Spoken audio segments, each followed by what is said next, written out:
dipilih oleh pembicara pada malam hari ini terdapat dalam Wahyu 14 ayat 12. Wahyu 14 ayat 12, yang penting di sini ialah ketekunan orang-orang kudus yang menuruti perintah Allah dan iman kepada Yesus. Demikian firman Tuhan, saya berikan layar ini kepada Pendeta Michael Palar untuk firman Tuhan.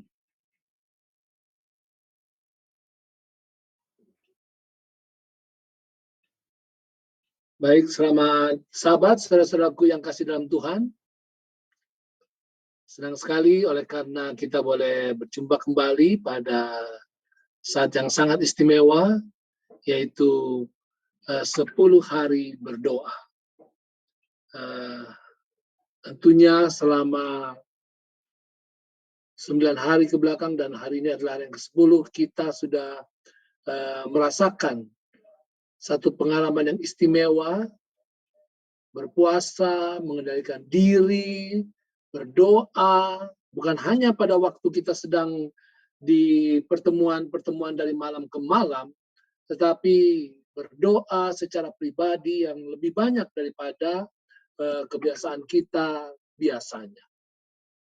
Dan puji Tuhan, oleh karena kita telah mencapai hari yang terakhir, walaupun puncaknya adalah besok, tetapi ini adalah hari yang ke-10 dari 10 hari berdoa.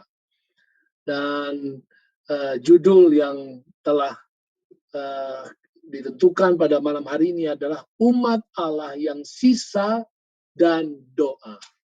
Umat Allah yang sisa dan doa. Apa yang dimaksud dengan yang sisa? Apakah dari 100 sisanya 10? Ada yang mengatakan, Ellen White mengatakannya bahwa dari 20 orang yang di gereja, orang Advent itu hanya 1 yang siap untuk masuk kerajaan surga. Apakah itu yang disebut sebagai umat yang sisa? Tentunya bukan itu yang kita dapatkan, bukan. Umat yang sisa ini adalah umat yang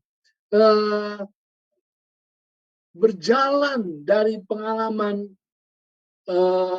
zaman ke zaman. Oke, begini. Tahukah Anda, apakah lagu yang paling terkenal, paling populer pada saat ini di dunia? Ada yang tahu? Lagu yang paling populer sekarang ini. Ada yang bisa jawab? Tahukah Anda, lagu yang paling populer pada saat ini adalah lagu yang disukai oleh anak-anak kita. Apa ini? Apa saudara ada yang mengenalnya? Kalau yang anaknya sudah besar, ya tidak tahu lah. Apa ini? Baby Shark. Ya, lagu Baby Shark. Baby Shark. Lagu ini sudah mencapai 10 miliar viewers di YouTube. Itu ukurannya kenapa ini lagu yang paling populer. Lagu yang paling populer karena paling banyak ditonton berulang-ulang sampai 10 miliar. Nah, jadi tidak ada yang mengalahkan lagu ini sekarang dan diperkirakan akan terus oleh karena orang senang dengan anak-anak senang dengan lagu ini. Lagu ini tentang apa sebenarnya Baby Shark? Lagu ini sebenarnya cuma bermain nada dan kata-kata. Baby Shark, du-du-du-du. Mommy Shark, du-du-du-du. Daddy Shark, du-du-du-du. Grandma Shark, du-du-du-du. Grandpa Shark. Jadi mulai dari bayi, anaknya hiu, anak, kemudian papanya, mamanya, dan kemudian omanya, opanya. Dan apa yang terjadi adalah dalam lagu ini digambarkan dengan begitu menarik dan lucu bahwa mereka bersama-sama go hunt. Mereka pergi bersama-sama untuk berburu. Dan Oleh karena mereka berburu, maka yang lain itu lari. Anak-anak yang menonton lari. Melarikan diri, run away sejauh-jauhnya. Jangan sampai menjadi mangsa daripada shark. Kumpulan keluarga shark ini. Kumpulan keluarga hiu yang siap menelan. Dan untungnya dikatakan lagu ini, save at last. Akhirnya selamat. Akhirnya selamat. Nah, kita orang Kristen menyadari bahwa kita ini sedang dikejar oleh keluarga dari dragon. Bukannya keluarga shark, tetapi yang lebih mengerikan. Ular tua atau ular yang penuh dengan kemampuan magis. Kalau kita mempelajari firman Tuhan, maka dari Wahyu pasal 12 dijelaskan bahwa wanita, yaitu dikatakan wanita yang sedang mengandung. Artinya ini adalah umat Tuhan yang percaya kepada Mesias. Umat yang menantikan penyelamatan. Umat Tuhan ini berhadapan dengan seekor naga merah. Yang seekor naga merah padam yang besar. Dan ini menggambarkan peperangan yang nyata yang sudah berlangsung dari sejak di Taman Eden. Kemudian naga ini menjatuhkan, menelan Kain, menelan Nimrod dan segala keturunan Babel, dan berusaha untuk menelan Adam dan Hawa, berusaha menelan untuk Nuh, dan kemudian terus sampai keturunan Musa di zamannya Musa. Terus naga ini terus menyerang, berusaha untuk meniadakan akan eksistensi umat Tuhan sampai zaman Daud, sampai zaman Yesus, sampai zaman Martin Luther, sampai zaman Ellen G. White, dan sampai zaman kita sekarang ini. Naga itu dikatakan dalam Wahyu 12 ayat 17, maka marahlah naga itu kepada perempuan itu, lalu pergi memerangi keturunannya yang lain yang menuruti hukum-hukum Allah dan memiliki kesaksian Yesus. Inilah dia. Naga itu memerangi akan umat-umat Tuhan. Umat-umat Allah yang disebut sebagai umat yang sisa. Dari zaman ke zaman ada umat yang sisa. Bukan dalam arti tinggal sedikit yang ada, tetapi ini adalah umat yang tetap dari zaman ke zaman mempertahankan kebenaran Tuhan. Yang tetap mempertahankan kebenaran Tuhan. Dari zaman ke zaman terus ada, dan sampai kepada akhir zaman. Sampai kepada akhir zaman. Zaman akhir, maka muncullah Wahyu 12. Tadi kita sudah pelajari, itu memberikan cerita kosmologinya. Tentang latar belakang besar usaha setan untuk memusnahkan umat Tuhan. Tapi dari zaman ke zaman ada umat yang sisa atau umat yang disebut sebagai the remnant. Dari zaman ke zaman pasti ada. Dan Wahyu pasal 13 menggambarkan usaha setan yang terakhir untuk membinasakan akan umat Tuhan. Usaha setan di dalam sejarah-sejarah menuju kepada zaman akhir. Setan akan bekerja keras. Dan Wahyu 14 adalah merupakan gambaran tentang umat-umat Tuhan yang bertahan, yang tidak mau jatuh ke dalam mulut ataupun tertelan oleh setan. Wahyu 14 menyatakan umat-umat Tuhan yang tetap tinggal 144.000. Dan kemudian di dalam Wahyu 14 mulai ayat 6 sampai yang ke-12 yang kita pelajari sampai hari ini, itulah rangkaian dari pelajaran yang kita pelajari sepanjang 10 hari. Tentang pekabaran 3 malaikat. Pekabaran 3 malaikat adalah pekabaran yang sangat penting. Karena itu adalah pekabaran di akhir zaman. Pekabaran di akhir zaman. Untuk itu menjadi usaha Tuhan yang terakhir. Untuk menyediakan satu umat di akhir zaman. Yang siap masuk ke dalam kerajaan surga. Dan itu adalah umat gereja Masehi Advent. Umat di mana Anda dan saya bergereja. Dan di dalam hal ini, maka pelajaran kita menegaskan bahwa kita umat Advent sedang menghadapi satu serangan yang sangat real. Serangan real daripada setan. Untuk menjatuhkan kita satu persatu. Untuk menarik kita keluar dari rombongan umat Tuhan. Dia tidak tarik langsung satu keluarga. Dia tidak tarik langsung satu gereja. Dia tarik satu persatu. Dengan berbagai cara. Dengan berbagai usaha. Setan berusaha untuk menarik umat Tuhan dari kumpulan hamba-hamba Tuhan.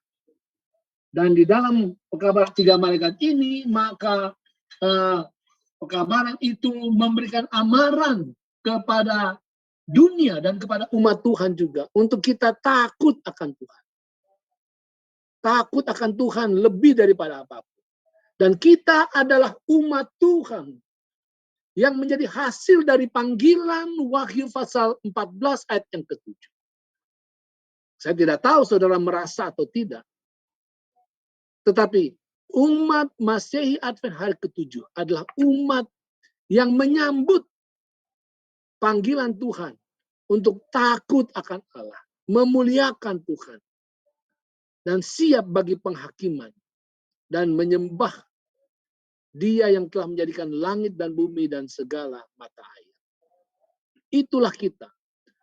Dan Wahyu pasal pekabaran malaikat yang kedua memberikan amaran bahwa umat Babylon, yaitu umatnya setan.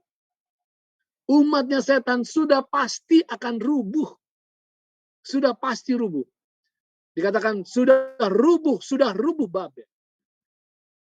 Artinya Babel yang dulu sudah runtuh. Babel di zaman yang dibangun oleh Nimrod. Babel yang dibangun oleh Nebukadnezar. Dan Babel yang akan dibangun oleh kuasa tanda binatang. Itu apapun yang mereka usahakan untuk berkuasa, mereka akan hancur. Mereka sudah pasti rubuh. Namun amarannya adalah dalam pekabaran malaikat yang ketiga adalah bahwa sebagian orang akan terbabit. Sebagian orang akan terbabit untuk meminum anggur nafsu cabul daripada Babylon di zaman akhir. Dia akan menebarkan akan kebenaran yang palsu. Dan dia akan menaruh tanda binatang, tanda milik setan. Tanda milik setan. Dan akan ada 2 umat nantinya. Umat yang menjadi pengikut daripada Tuhan yang menerima tanda ilahi ataupun meterai Allah, dan juga satu kelompok yang akan menerima tanda binatang.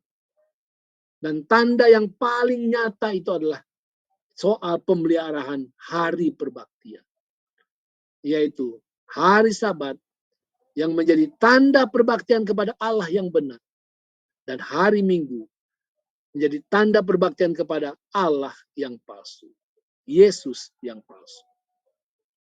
Nah, saudaraku yang kasih dalam Tuhan, pada malam hari ini kita diingatkan kepada satu panggilan. Kita harus menyadari bahwa usaha setan untuk menghancurkan iman kita adalah satu usaha yang sangat real. Satu usaha yang sangat nyata. Kita mungkin tidak melihatnya sekarang. Tetapi kita harusnya terbuka mata bahwa setan secara perlahan-lahan dia sedang menghancurkan iman umat Tuhan. Mungkin kita tetap memelihara hari Sabat, tetapi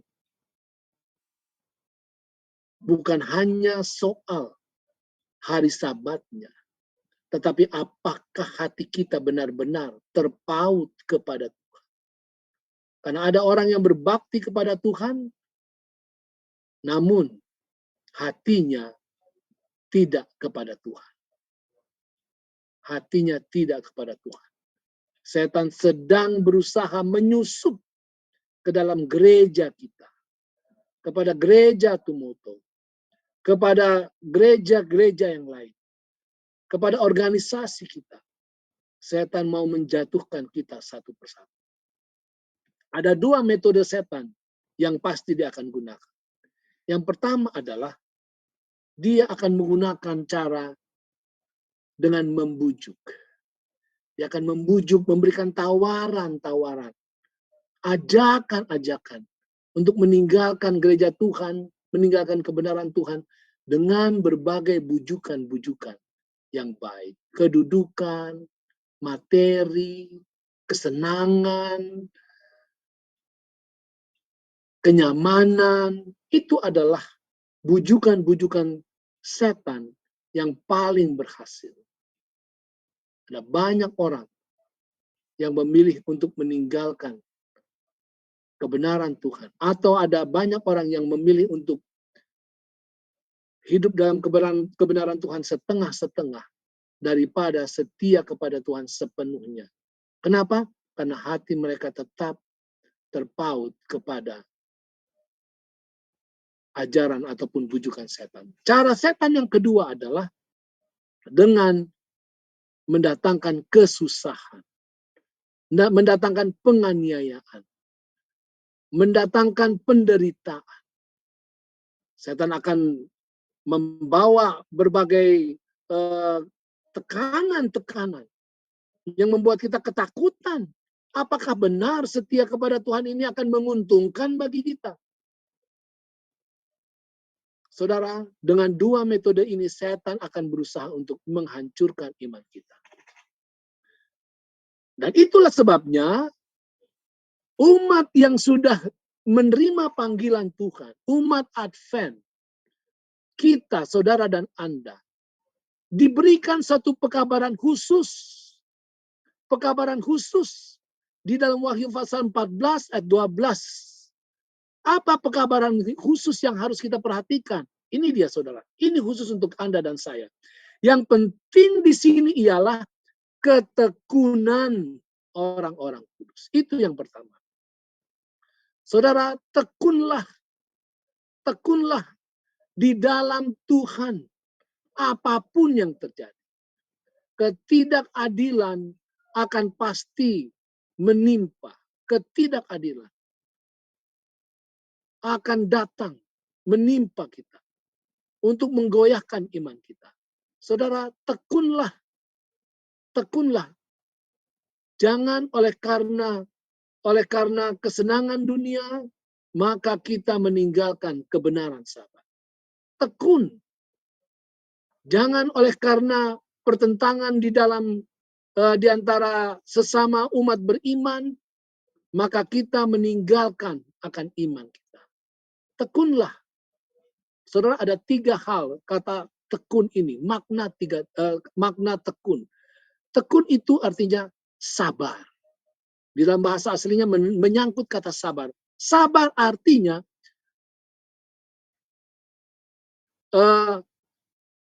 kalaupun kita menderita, kita tidak melakukan hal yang bodoh. Itulah sabar. Biar aja sudah. Jangan buat tindakan yang bodoh. Saya ingat ini pada waktu pertandingan sepak bola final antara Italia dan Prancis. Materazzi, pemain Italia, berteriak-teriak di sepanjang pertandingan kepada Zinedine Zidane. Zinedine Zidane adalah pemain terbaik dunia pada saat itu, salah satu pemain terbaik. Dikata-katain, diejek-ejek dengan kata-kata yang menyakitkan hati. Jadi sambil pertandingan berlangsung, maka Materazzi mencoba mengganggu emosi daripada Zinedine Zidane. Dan benar saja, Zinedine Zidane begitu marah sehingga pada satu posisi ketika mereka berdekatan, Zinedine Zidane bukannya menyundul bola, tetapi dia menyundul kepala daripada Materazzi. Dan Materazzi langsung pura-pura jatuh dan merasa sangat kesakitan. Dan wasit melihat, wasit langsung menyuruh Zinedine Zidane keluar. Kartu merah. Dan Prancis pun kalah pada waktu itu. Saudara, Zinedine Zidane tidak sabar. Ketika dihina, dipukul, dia bertindak bodoh. Dia melakukan tindakan yang salah. Saudara, tekun berarti ketika Anda sedang tertekan, ketika Anda sedang diperlakukan secara tidak adil, jangan melakukan tindakan yang bodoh.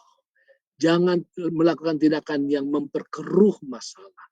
Jangan membawa tindakan yang mempermalukan nama Tuhan. Sabar, sabar. Yang kedua, tekun itu artinya adalah sabar, ada tabah. Tabah artinya, saudara, tabah itu artinya bear the pain. Bear the pain. Memang sakit, saudara. Untuk menjadi umat Tuhan, kita harus bear the pain. Seringkali kita kehilangan pekerjaan karena mempertahankan kebenaran Tuhan. Kita mungkin tidak naik-naik kedudukan. Mungkin kita di penjara bahkan. Saudara, seringkali menjadi umat Tuhan itu menyakitkan. Tapi bear the pain. Tahan saja rasa sakit itu. Karena rasa sakit itu, saudara, seringkali itu baik untuk kita semakin bergantung kepada Tuhan. Dan ingatlah, sakit itu tidak akan berlangsung seterusnya. Tidak akan berlangsung selama-lamanya. Bear the pain. Bayangkan kalau Yesus pada waktu di kayu salib, dia tidak bear the pain, dia kesakitan. Sebenarnya dia bisa turun dari salib itu. Tapi Yesus di dalam kesakitannya, dia tahan kesakitannya. Saudara, tahanlah rasa sakit itu. Tahanlah rasa dipermalukan itu. Tahanlah rasa kelaparan itu. Tuhan perhatikan Anda. Sabar, jangan lakukan hal yang bodoh. Tabah. Bear the pain. Gak apa-apa. Gak apa-apa, sakitlah. Tapi sakit itu tidak akan berlangsung selamanya. Yang ketiga, tekunlah. Apa artinya tekun? Tekun artinya, pada waktu kita sedang ditekan, kita tidaklah mandek. Kita tidaklah menjadi bodoh. Kita tetap berkarya. Kita tetap bekerja menghasilkan hal yang baik. Tetap melakukan hal yang baik. Pada waktu umat-umat Tuhan sedang disiksa, dianiaya, saudara, apa yang dilakukan oleh umat Tuhan? Banyak umat Tuhan mendoakan musuhnya. Mereka menyanyi pujian bagi nama Tuhan. Mereka melakukan berbagai kebaikan. Jangan hentikan kebaikan Anda kepada seseorang hanya karena Anda tidak merasa diperlakukan dengan baik. Kepada istri Anda, jangan Anda hentikan kebaikan kepada istri Anda karena Anda sakit hati.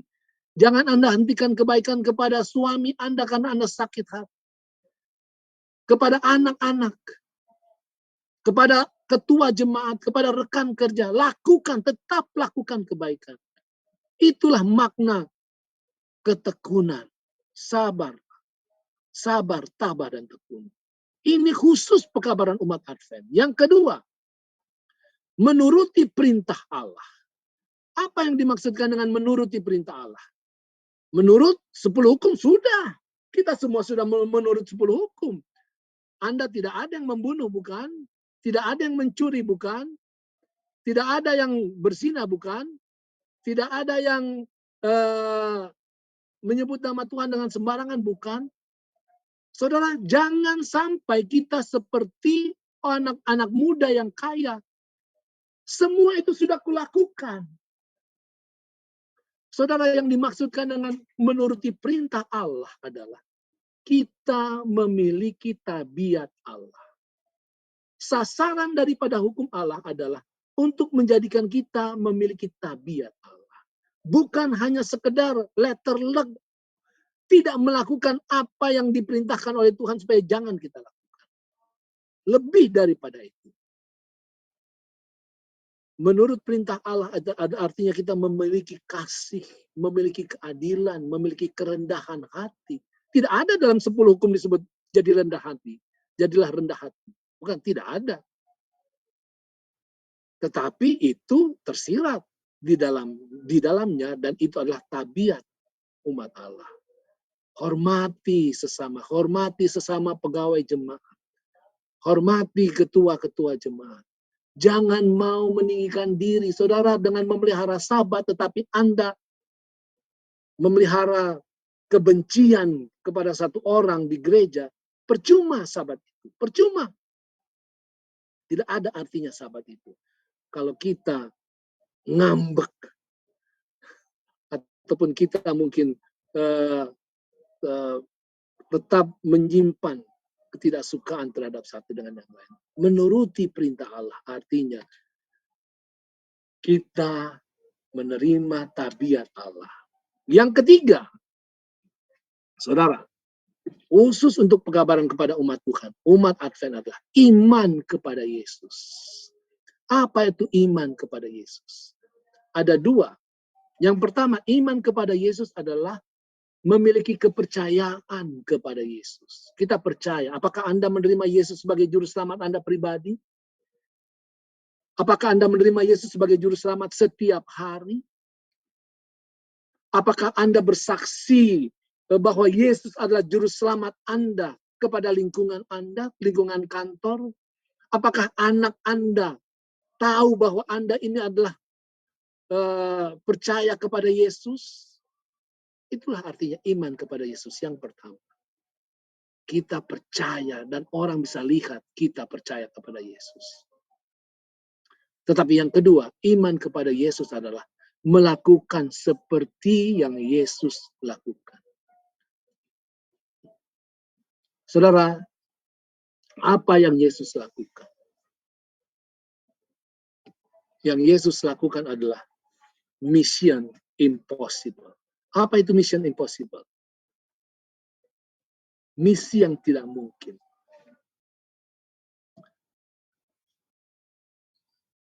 Saya suka makan durian.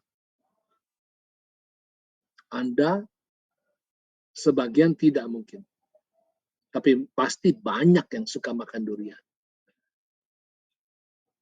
Tapi bagaimana dengan durian busuk? Apa Anda suka? Ngapain makan durian busuk, bukan? Buang aja. Beli yang baru. Tahukah Anda ketika manusia jatuh ke dalam dosa, kita menjadi durian busuk. Dengan mudah Tuhan bisa menggantikan kita dengan membuat ciptaan planet yang baru. Membuat satu tempat masyarakat yang baru. 6 hari selesai, saudara. 6 hari selesai. Tetapi apakah itu yang apakah itu yang Yesus lakukan? Tidak, saudara. Yesus memilih jalan panjang. Jalan panjang untuk menyelamatkan kita, durian busuk. Dia memilih menjalani 6.000 tahun. Saudara, setiap hari selama 6.000 tahun itu, Yesus menangis. Tuhan menangis melihat tingkah laku kita. Tapi dengan sabar dia mau membimbing manusia. Sekelompok umat yang mau setia kepada Tuhan. Dan dia melihat bahwa tidak cukup untuk waktu yang diberikan ini. Dia datang ke dunia ini, memberikan contoh pola hidup yang benar. Dan Yesus bahkan mati di kayu salib. Mati di kayu salib. Saudara, itulah iman Yesus. Ketika dia sedang di kayu salib, dia berkata, Bapakku, Bapakku, Eloi, Eloi, lama sabachthani. Allahku, Allahku, mengapa engkau meninggalkan aku? Yesus merasa sepi. Beriman kepada Tuhan, nampaknya tidak ada petunjuk bahwa Tuhan itu ada. Tuhan itu menyertai. Seakan-akan iman yang kosong. Tetapi itu tidak membuat Yesus meninggalkan salib. Itu tidak membuat Yesus menghina Allah Bapa. Dia bear the pain. Imannya kepada Bapa terus dia jalani sampai mati. Saudaraku, dalam pengalaman Anda ke depan, kita akan mengalami saat sepertinya Tuhan tidak menjawab doa kita. Seakan-akan Tuhan tidak mendampingi kita. Jangan lakukan tindakan-tindakan bodoh.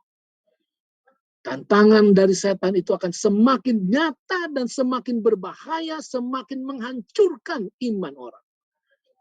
Orang yang memiliki iman seperti Yesus. Yang walaupun sepertinya tidak terdengar suara Tuhan, tidak ada tanda-tanda Tuhan menolong, tidak ada tanda-tanda Tuhan mendampingi kita.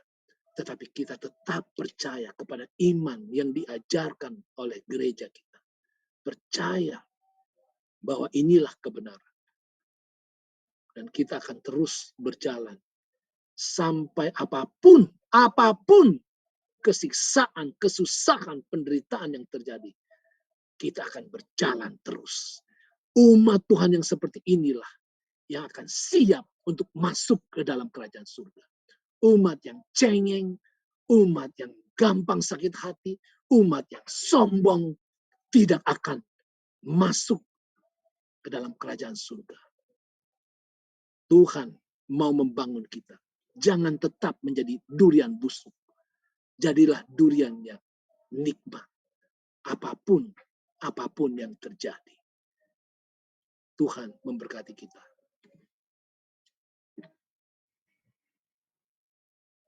Puji Tuhan. Amin. Terima kasih kami ucapkan kepada Pendeta Michael Palar yang telah membawakan firman Tuhan. Kiranya Tuhan memberkati pendeta bersama dengan keluarga.